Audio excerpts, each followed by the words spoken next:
Bible एक वर्ष में। नमस्कार, आप सबका बाइबल एक वर्ष में स्वागत है। आप सब ने जो कदम उठाया है प्रभु के वचन सुनने के लिए, यह हमारे जीवन के अंधेरों को दूर करेंगे और हमें प्रभु के प्रकाश में चलाएंगे। आज हम प्रेरित चरित्र का अध्याय 28, तोबित के ग्रंथ का अध्याय 10, यूदित के ग्रंथ का अध्याय 9 और स्रोत ग्रंथ का 16वां स्रोत सुनेंगे। प्रभु का वचन सुनने से पहले आइए हम ईश्वर से प्रार्थना करें। हे प्रभु, हम आपका वचन सुनने वाले हैं। हमारे मन की आंखें खोलें और हमें आध्यात्मिक प्रज्ञा दें ताकि हम आपको जान सकें और आपके वचन के अनुसार अपना जीवन जिए। यह हम मांगते हैं आपसे प्रभु यीशु के नाम, आमीन। प्रेरित चरित्र अध्याय 28। मेलिता में ठहराव। बच जाने के बाद ही हमें पता चला कि टापू का नाम मेलिता है। वहां निवासियों ने हमारे साथ बड़ा अच्छा व्यवहार किया। पानी बरसने लगा और ठंड पड़ रही थी, इसलिए उन्होंने आग जलाकर हम सबका स्वागत किया। पौलुस लकड़ियों का गट्ठर बटोर कर आग पर रख ही रहा था कि एक सांप ताप के कारण उसमें से निकलकर उसके हाथ से लिपट गया। टापू के निवासी उसके हाथ में सांप लिपटा देखकर आपस में कहते थे, निश्चय ही यह व्यक्ति हत्यारा है। यह समुद्र से तो बच गया है, किंतु न्याय देवता ने उसे जीवित नहीं रहने दिया। पौलुस ने सांप को आग में झटका दिया और उसे कोई हानि नहीं हुई। वे समझ रहे थे कि वह सूझ जाएगा या अचानक ढेर हो जाएगा। जब देर तक प्रतीक्षा करने के बाद वे यह देख रहे थे कि इसे कोई हानि नहीं हो रही है, तो वह अपने मन बदल कर कहने लगे कि यह देवता है। उस स्थान के पास टापू के मुखिया पबलियुस की भूमि थी। उसने हमारा स्वागत किया और 3 दिन तक अपने यहाँ हमारा आतिथ्य सत्कार किया। उसी समय पबलियुस का पिता बुखार और पेचिश से पीड़ित होकर पलंग पर पड़ा हुआ था। पौलुस ने उसके पास जाकर प्रार्थना की और उस पर हाथ रखकर उसको अच्छा कर दिया। इसके बाद टापू के अन्य रोगी भी आए और अच्छे हो गए। इसलिए लोगों ने हमारा बहुत सम्मान किया और जब हम वहां से चलने लगे तो जो कुछ हमें जरूरी था उन्होंने वह सब जहाज पर रख दिया। मेलिता से रोम की ओर हम 3 महीने बाद सिकंदरिया के मिथुन नामक जहाज पर सवार होकर चल पड़े। वह जहाज जाड़े भर टापू में रुका रहा। हम सुरकुसा में लंगर डालकर 3 दिन वहां रहे। हम वहां से किनारे किनारे चलकर रेजियम आए। दूसरे दिन दक्षिणी हवा चलने लगी, इसलिए हम 1 दिन बाद प्लुटोली पहुंचे। वहां भाइयों से भेंट हुई और हम उनके अनुरोध पर 7 दिन उनके साथ रहे। इसके बाद हम रोम की ओर चल पड़े। वहां के भाई हमारे आगमन का समाचार सुनकर अपियुस के चौक और 3 सराय नामक स्थान पर हमारा स्वागत करने आए। उन्हें देखकर पौलुस ने ईश्वर को धन्यवाद दिया और उसकी हिम्मत बंध गई। जब हम रोम पहुंचे तो पौलुस को यह अनुमति मिली कि वह पहरा देने वाले सैनिक के साथ जहां चाहे रह सकता है। रोम में यहूदियों से संपर्क। 3 दिन बाद पौलुस ने प्रमुख यहूदियों को अपने पास बुलाया और उनके एकत्र हो जाने पर उनसे कहा, भाइयों, मैंने ना तो राष्ट्र के विरुद्ध कोई अपराध किया और ना पूर्वजों की प्रथाओं के विरुद्ध, फिर भी मुझे बंदी बनाया और यरूशलेम में रोमियों के हवाले कर दिया गया। वे सुनवाई के बाद मुझे रिहा करना चाहते थे क्योंकि मैंने प्राणदंड के योग्य कोई अपराध नहीं किया था, किंतु जब यहूदी इसका विरोध करने लगे तो मुझे कैसर से अपील करनी पड़ी।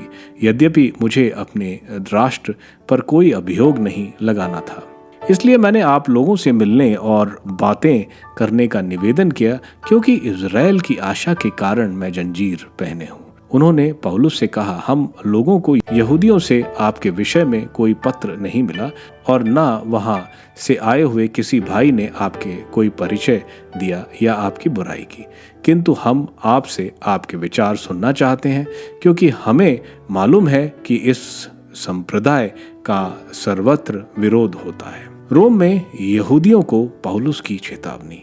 इसलिए वह पौलुस के साथ एक दिन निश्चित कर वह बड़ी संख्या में उसके यहाँ एकत्रित हुए। पौलुस सुबह से शाम तक उन्हें समझाता था, ईश्वर के राज्य के विषय में साक्ष्य देता रहा और मूसा संहिता तथा नबियों के आधार पर उनमें ईसा के प्रति विश्वास उत्पन्न करने का प्रयत्न करता रहा। उनमें कुछ पौलुस के तर्क मान गए और कुछ अविश्वासी बने रहे। जब वे आपस में सहमत नहीं हुए और विदा होने लगे तो पौलुस ने उनसे यह अंतिम बात कही, पवित्र आत्मा ने नबी ईसाइयाह के मुख से आप लोगों के पूर्वजों से ठीक ही कहा था। इन लोगों के पास जाकर यह कहो, तुम सुनते रहोगे परंतु नहीं समझोगे, तुम देखते रहोगे परंतु तुम्हें नहीं दिखेगा, क्योंकि इन लोगों की बुद्धि मारी गई है। यह कानों से सुनना नहीं चाहते, इन्होंने अपनी आंखें बंद कर ली है। कहीं ऐसा ना हो कि ये आंखों से देख ले, कानों से सुन ले, बुद्धि से समझ ले, मेरी ओर लौट आए और मैं इन्हें भला चंगा कर दूं। इसलिए आप सबको मालूम हो कि ईश्वर का यह मुक्ति विधान गैर यहूदियों को सुनाया जा रहा है, वह अवश्य ध्यान से सुनेंगे। उपसंहार: पौलुस पूरे 2 वर्षों तक अपने किराए के मकान में रहा। वह सभी मिलने वालों का स्वागत करता था और आत्मविश्वास के साथ निर्विघ्न रूप से ईश्वर के राज्य का संदेश सुनाता और प्रभु ईसा मसीह के विषय में शिक्षा देता था। टोबित का ग्रंथ अध्याय 10। टोबियास के लिए माता पिता की चिंता। जब से टोबियास चला गया, उसका पिता टोबित उसके लौटने के दिन गिन रहा था। जब दिन पूरे हुए और पुत्र नहीं लौटा तो उसने कहा, क्या उसे वहां रोका गया है? क्या गबैल की मृत्यु हो गई है और कोई उसे रुपया नहीं देता? और वह दुखी हो गया। उसकी पत्नी अन्ना ने कहा, मेरा बेटा मर गया है, वह जीवितों में नहीं रहा। क्या वह क्यों देर कर रहा है? वह रोने और यह कहते हुए विलाप करने लगी, बेटा धिक्कार मुझे, क्योंकि मैंने तुमको अपनी आंखों की ज्योति को जाने दिया। टोबित उससे कहता था, बहन चुप रहो, चिंता मत करो, हमारा बेटा सकुशल है। वहां उन दोनों को देर हो गई होगी। जो व्यक्ति उसके साथ गया वह ईमानदार है और हमारे भाइयों में से एक है। बहन उसकी चिंता मत करो, वह आ रहा है। वह उससे बोली, चुप रहो, मुझे धोखा ना दो, मेरा बेटा मर गया है। वह प्रतिदिन बाहर जाकर वह मार्ग देखने जाती जिससे उसका पुत्र गया था और दिन भर कुछ नहीं खाती। वह सूर्य डूबने के बाद घर आती, रात भर रोते हुए विलाप करती और नहीं सोती। रगवेल ने 14 दिन तक अपनी पुत्री का विवाह उत्सव मनाने की शपथ खाई थी। उतने दिनों के पूरे हो जाने पर टोबियास ने उसके पास जाकर कहा, मुझे जाने की आज्ञा दीजिए। मैं जानता हूँ कि मेरे माता पिता को विश्वास नहीं है कि वे मुझे फिर देखेंगे। पिता, मैं आपसे प्रार्थना करता हूँ कि आप मुझे विदा करें, जिससे मैं अपने पिता के पास जाऊँ। मैं आपको बता चुका हूँ कि मैंने उन्हें किस हालत में छोड़ा था। इस पर रगवेल ने टोबियास से कहा, बेटा ठहरो, मेरे पास रहो, मैं तुम्हारे पिता टोबित के पास दूत भेजूंगा जो उन्हें तुम्हारे विषय में सुसमाचार देंगे। उसने उत्तर दिया, नहीं, मैं आपसे प्रार्थना करता हूँ कि आप मुझे यहाँ से विदा कर पिता के पास जाने दें। रगवेल ने उठकर टोबियास को उसकी पत्नी और आधी संपत्ति के अतिरिक्त दास दासियां, भेड़ें और बैल, गधे और ऊंट, कपड़े, रुपया और पात्र दिए। उसने उन्हें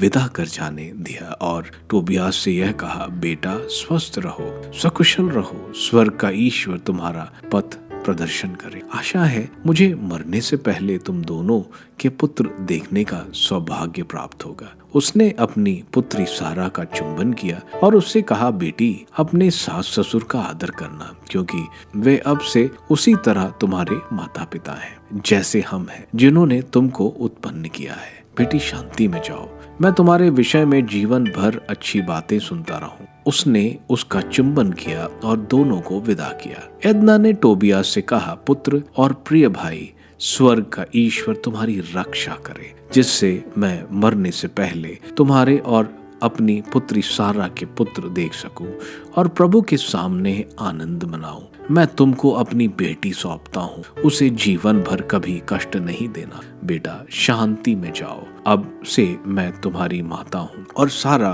तुम्हारी बहन है, वह सबका जीवन भर कुशल क्षेम हो। उसने दोनों का चुंबन किया और उन्हें सकुशल विदा किया। तब टोबियास ने आनंदित होकर प्रस्थान किया और स्वर्ग तथा पृथ्वी के सर्वेश्वर प्रभु का धन्यवाद किया, जिसने उसका पथ प्रदर्शन किया। उसने रघुवेल के दाना के प्रति यह कहते हुए शुभकामना प्रकट की, मुझे यह सौभाग्य प्राप्त हो कि जब तक आप जीते रहें मैं आपका आदर माता पिता की तरह करता रहूं। यूदित का ग्रंथ अध्याय 9। यूदित की प्रार्थना। यूदित अपने सिर पर राख डाले अपने वस्त्र उतारकर मान टाट ओढ़े मुंह के बल गिर पड़ी। जब यरूशलेम के प्रभु के मंदिर में उस दिन संध्या की धूप चढ़ाई जा रही थी, ठीक उसी समय यूदित ने उच्च स्वर में प्रभु से प्रार्थना करते हुए कहा, प्रभु मेरे पूर्वज सिमियोन के ईश्वर, तूने उसके हाथ में तलवार दी थी जिससे वह उन विजेताओं से बदला ले जिन्होंने एक कन्या को दूषित और अपमानित करने के लिए उसका कमरबंद खोला था और उसके वस्त्र खोलकर उसका शील भंग किया, और यह उसने तेरे मना करने पर किया था। इसलिए तूने उनके नेताओं को वध के लिए छोड़ दिया और उनकी उस शैया को रक्त से सींचा जिस पर उन्होंने यह निंदनीय कार्य किया था। तूने दासों के साथ शासकों को और शासकों को उनकी गद्दियों पर मारा। तूने उनकी पत्नियों को लूटने के लिए और उनकी पुत्रियों को बंदी बनाने के लिए छोड़ दिया, और तूने उनकी संपत्ति अपने उन प्रिय संतानों को दे दी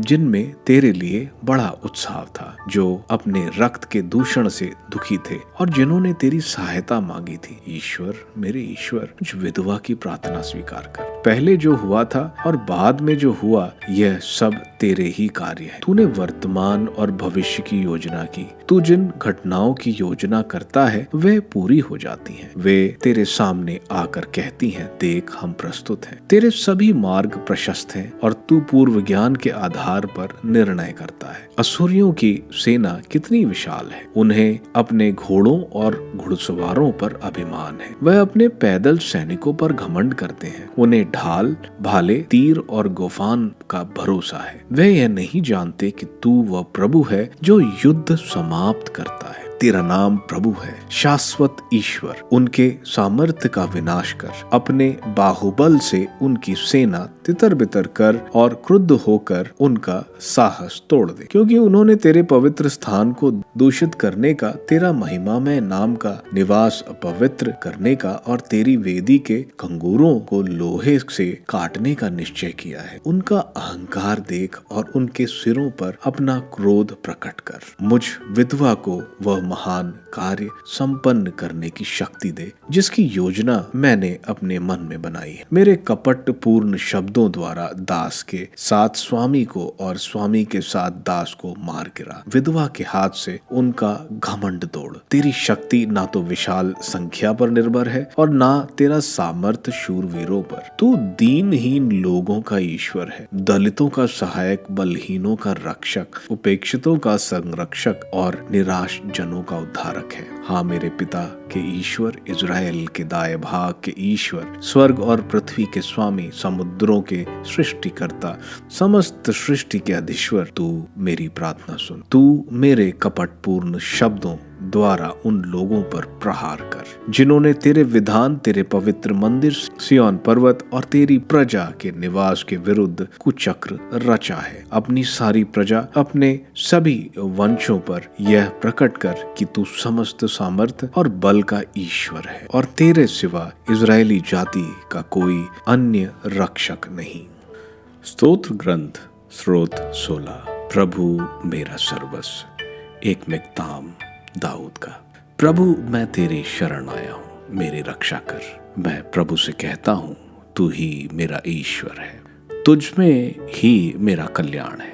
प्रभु के तथा कथित शक्तिशाली देवताओं से मुझे कल्याण की आशा नहीं। उनकी मूर्तियां असंख्य हैं, सब उनकी पूजा करने दौड़ते हैं। मैं उन्हें रक्त बलि नहीं चढ़ाऊंगा, मैं प्रार्थना में उनका नाम नहीं लूंगा। प्रभु मेरे सर्वस्व और मेरे भाग्य, तू ही मुझे समझता है।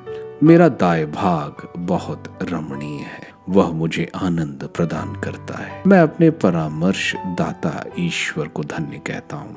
रात को भी मेरे अंधकरण मुझे पथ दिखाता है। मैं प्रभु को सदा अपनी आंखों के सामने रखता हूँ। वह मेरे दाहिने विद्यमान है, मैं विचलित नहीं होगा। मेरे हृदय में आनंद है और मेरी आत्मा में उल्लास।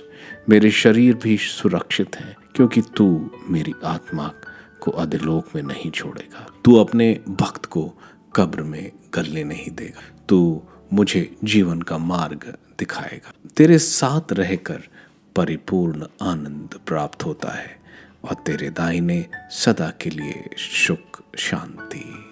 प्रेरित चरित्र के अध्याय 28 में सारे सकुशल माल्टा के द्वीप पे पहुंच जाते हैं।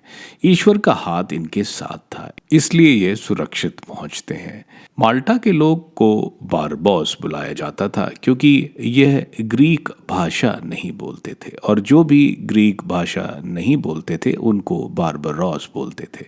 यह माल्टा के लोग बहुत अच्छी खातिरदारी इनकी करते हैं। संत पौलुस अपने आप को गर्म करने के लिए कुछ लकड़ी उठाते हैं जलाने के लिए, और वहीं एक विषैला सांप उनके हाथ पर लिपट जाता है। संत पौलुस उसको झटक कर गिरा देते हैं। माल्टा के वासी सोचते हैं कि यह आदमी कोई घोर पापी है, अब जरूर मरेगा। लेकिन प्रभु यीशु मार्कुस के ग्रंथ के अध्याय 16 वचन 18 में जो उन्होंने बोला है कि तुम सांपों को उठा लोगे, तुम्हें हानि नहीं पहुंचाएंगे, और ऐसा ही होता है। उस टापू के मुखिया पुबलिस के पिता को बुखार में थे। संत पौलुस ने उन पर हाथ रखा और प्रार्थना की, और वे ठीक हो गए। इसके बाद बीमार लोग इनके पास लाए जाते हैं। संत पौलुस ने उन सब को ठीक किया।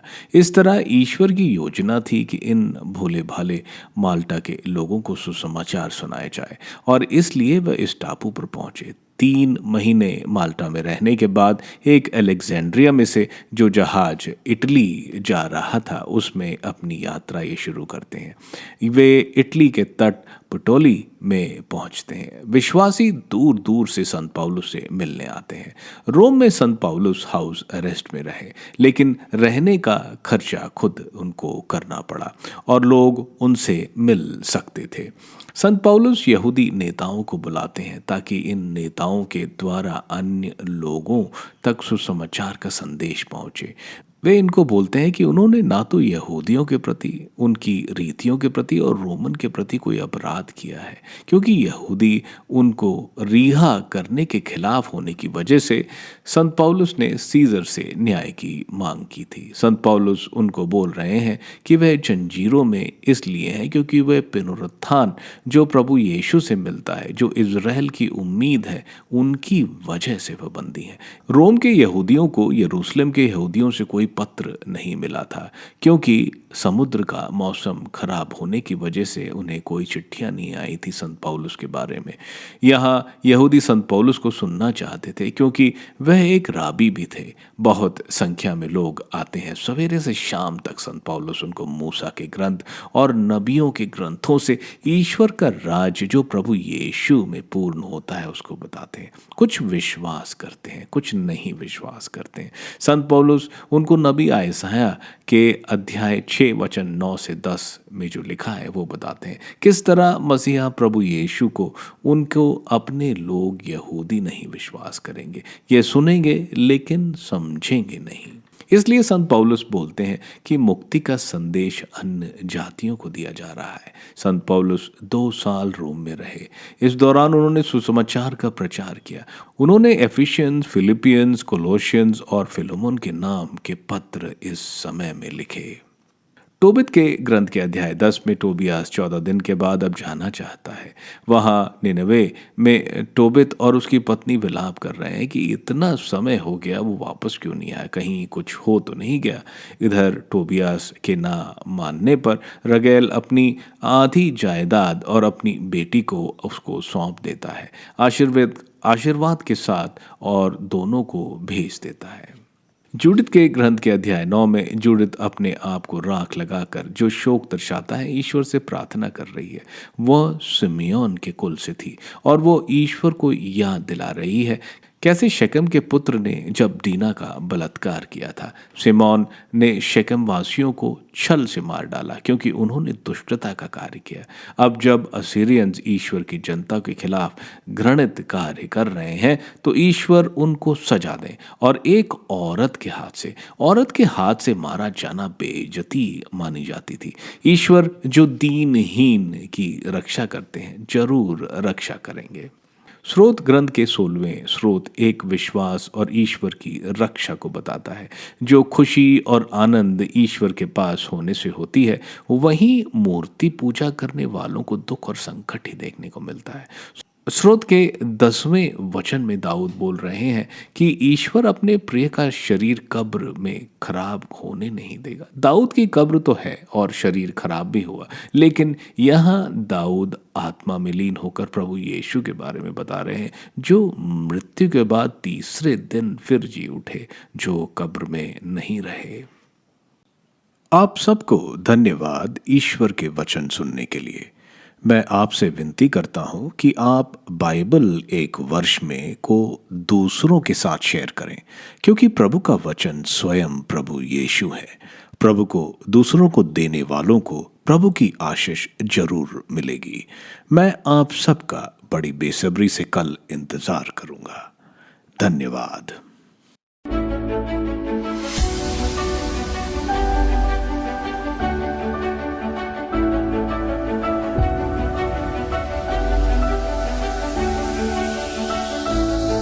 बाइबल एक वर्ष में